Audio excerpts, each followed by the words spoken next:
Hello dear student, welcome back to my channel Fun Learning with Vanashri. So today we are going to learn 4th standard English Bal Bharti and chapter name is 13th Sultan Ghiyasuddin in the Qazi's court. So ही छोटीशी story आहे जी आपण अभ्यासणार आहोत. So start करूया. Hundreds of years ago in the eastern province of Bengal, Sultan Ghiyasuddin Azam Shah ruled the land. एक ruler होता, एक राजा होता, त्याचं नाव काय होतं? सुलतान गियासुद्दीन आझम शहा. आणि ही 100 वर्षापूर्वीची गोष्ट आहे. सो बेंगॉलच्या ईस्टर्न प्रोव्हिन्समध्ये, बेंगॉलच्या पूर्व भागामध्ये तो राज्य करत होता. So his capital was Sonargaon. त्याचं जी कॅपिटल होती ते सोनारगाव होती. Sultan Ghiyasuddin was a good ruler. He ruled wisely and well. He respected men of learning. He had a deep regard for a law. So he was a good ruler. It means की he was a good king. He ruled wisely and well. तो जो rule करत होता तो खूप छान पद्धतीने rule करायचा, म्हणजे तो चांगल्या पद्धतीने राज्य करत होता. ही रिस्पेक्टेड मेन ऑफ लर्निंग, म्हणजे जे पण त्याच्या राज्यामध्ये असलेले जे विद्वान लोक होते, ज्यांना खूप जास्त नॉलेज आहे, त्या लोकांचं तो काय करायचा? रिस्पेक्ट करायचा. ही had a deep regard for a law. So तो एक चांगला कायदेतज्ञ पण होता असं सांगितलेलं आहे, म्हणजे तो लॉ फॉलो करायचा. One day, while the Sultan was practicing with his bow and arrows, he accidentally wounded the only son of poor widow. Student, so एक दिवस काय होते की sultan was practicing with his bow and arrows. Bow and arrow तुम्हाला माहिती असेल, धनुष्य आणि बाण यांनी तो प्रॅक्टिस करत होता. सो ॲक्सिडेंटली म्हणजे अनावधानाने त्याच्याकडून काय होते, एक विडो महिला असते, गरीब विडो महिला, तिच्या मुलाला तो काय करतो? जखमी करतो. उंडेड करणे म्हणजे काय? जखमी करणे. तो जो बाण आहे त्या मुलाला लागतो. And the wounded boy did not survive. आणि त्याला बाण लागल्यामुळे, ॲरो लागल्यामुळे तो जो मुलगा आहे तो सर्व्हाइव्ह करू शकत नाही. ही died. The wounded boy did not survive. Weeping and wailing, the poor widow went to the Qazi and told him what had happened. आणि ती जी विडो वुमेन असते ती काय करते? तो मुलगा, ही डिड नॉट सर्व्हाइव्ह, तिचा जो मुलगा असतो तो सर्व्हाइव्ह करू शकत नाही, तो मरतो, त्यामुळे ती रडत असते. विपिंग आणि वेलिंग म्हणजे जोराजोरात रडणे. आणि ती जी पुअर विडो आहे ती कुणाकडे जाते? काझीकडे जाते. आता काझी म्हणजे काय? तर मुस्लिम कम्युनिटीमध्ये काझीचं काम असतं जस्टिस देण्याचं, न्याय देण्याचं. तर ज्याला आपण आपल्या इथे आपण बघतो की जजेस असतात सुप्रीम कोर्टमध्ये, हाय कोर्टमध्ये, त्याचप्रमाणे मुस्लिम कम्युनिटीमध्ये काझीचं काम पूर्वीच्या काळात काय असायचं की जजमेंट देण्याचं. सो ही जी पुअर विडो होती ती कुणाकडे जाते? काझीकडे जाते. And told him what had happened. आणि त्याला सांगते की तिथे काय झालेलं आहे. The qazi was an honest and upright man. He sent an officer to summon the sultan to his court.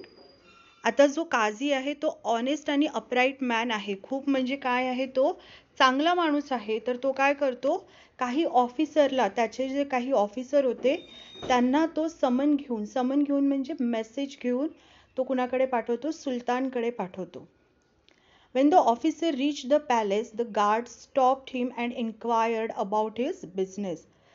तर तो जे गार्ड होते ते गार्ड जेव्हा पॅलेसमध्ये पोहोचतात तेव्हा पॅलेसमधले जे कर्मचारी असतात, जे गार्ड्स असतात, ते त्याला काय करतात? त्या माणसाला थांबवतात तिथेच.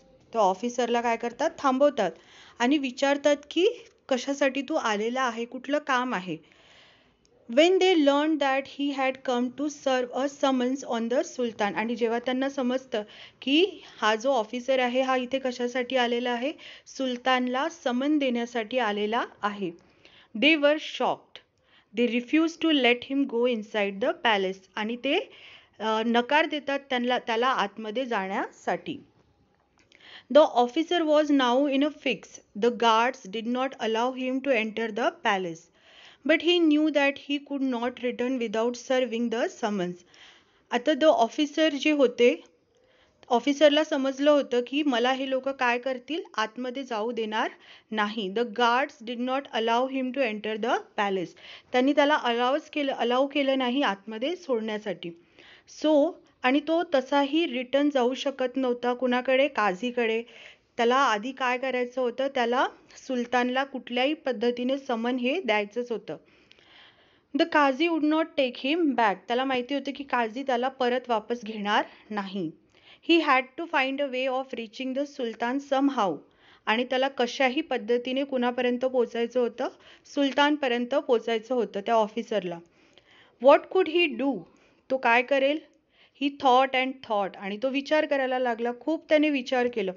At last he began to sound the azan, the call for the prayer loudly just outside the palace. त्याच्या डोक्यात एक आयडिया आली.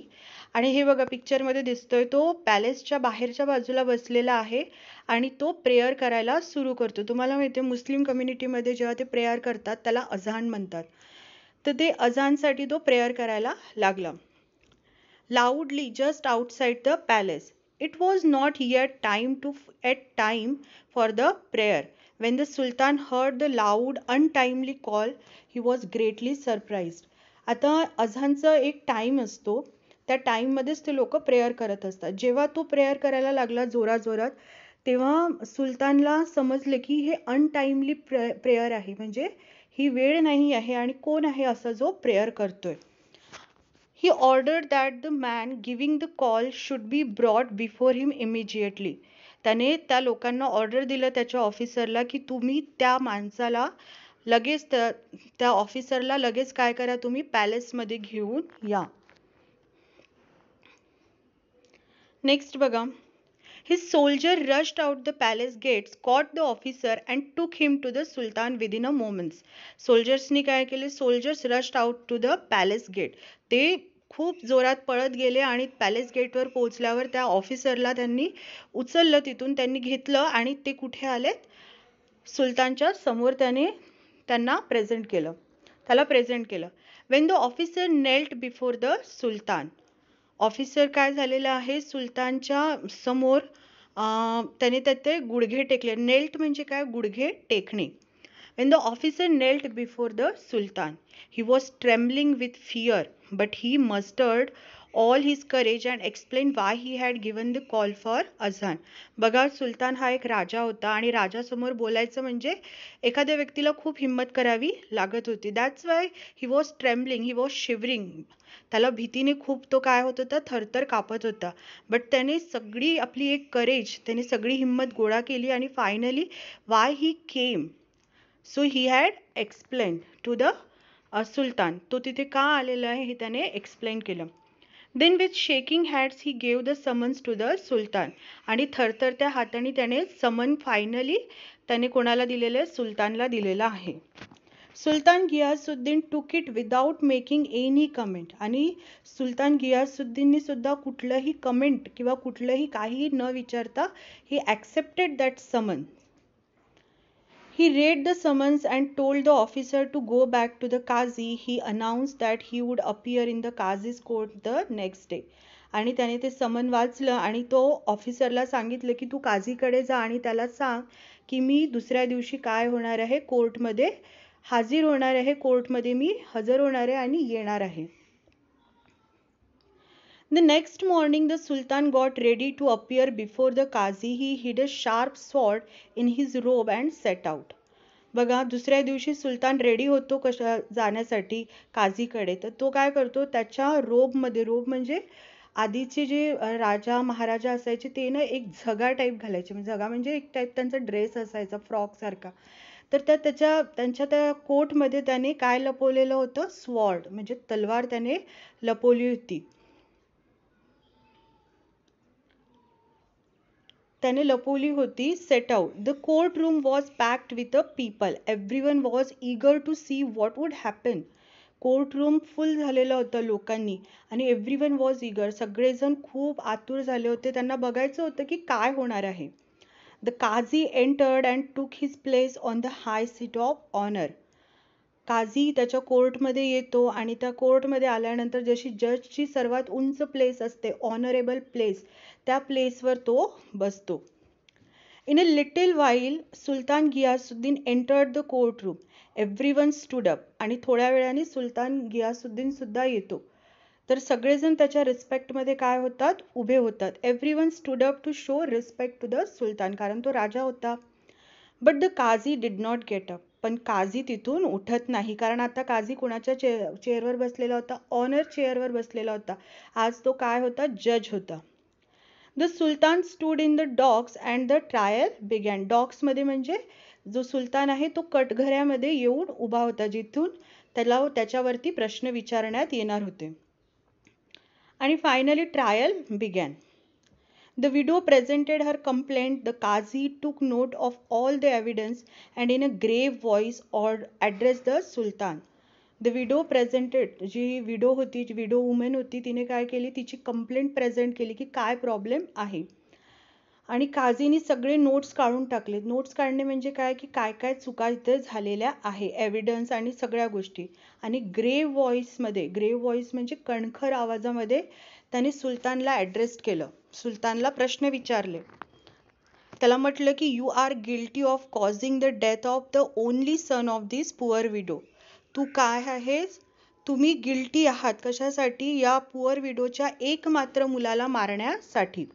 According to the law your must pay a fine of this offence. तुम्हाला लॉच्या अकॉर्डिंग तुम्हाला काय पे करावं लागेल? फाईन पे करावं लागेल. I ordered you to do that without delay. आणि मी तुम्हाला ऑर्डर देतो की विदाऊट डिले म्हणजे उशीर न करता तुम्ही तुमचं फाईन काय करा? पे करा. The sultan accepted the judgement and apologise to the widow. सुलतान जो असतो तो काय करतो? जजमेंटला ॲक्सेप्ट करतो आणि माफी मागतो. कुणाची? त्या वुमनची.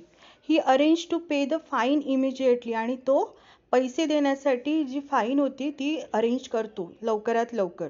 The widow felt satisfied that the offence was brought home to the offender.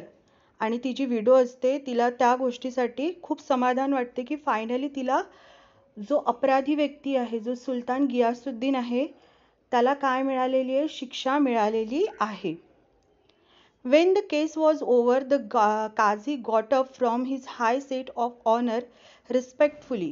He bowed to the Sultan and requested him to take his seat. बघा, जेव्हा त्यांचं जस्टिस किंवा जेव्हा ती केस तो होता ते ओव्हर झालेला आहे, संपलेला आहे, त्यावेळेस काझी त्याच्या हाय सीटवरून उठतो आणि तो रिस्पेक्टफुली सुलतानला म्हणतो की तुम्ही आता या सीटवर बसा. Qazi got up from his high seat of honor respectfully. He bowed to the Sultan and requested him to take his seat. आणि तो त्याला रिक्वेस्ट करतो की तुम्ही या सीटवर काय व्हा? विराजमान व्हा किंवा बसा. The Sultan then drew the hidden sword from his robe and told the Qazi, I am happy that you did not waver in your duty. You did not hesitate to punish me. Otherwise, I would have beheaded you with this sword. आणि त्यावेळेस सुलतान गियासुद्दीन काय करतो? त्याच्या रोबमधून तो sword काढतो आणि सांगतो की I am so much happy की you gave the justice to that widow. While giving the justice म्हणजे जेव्हा तू जस्टिस देत होता, तू थोडासा पण घाबरला नाही किंवा थोडासा पण हेजिटेशन तुझ्यामध्ये दिसला नाही. त्यासाठी मी काय आहो? खूप आनंदी आहो. अदरवाईज मी तुला काय केलं असतं? I would punish you. मी तुला काय केलं असतं? पनिश केलं असतं.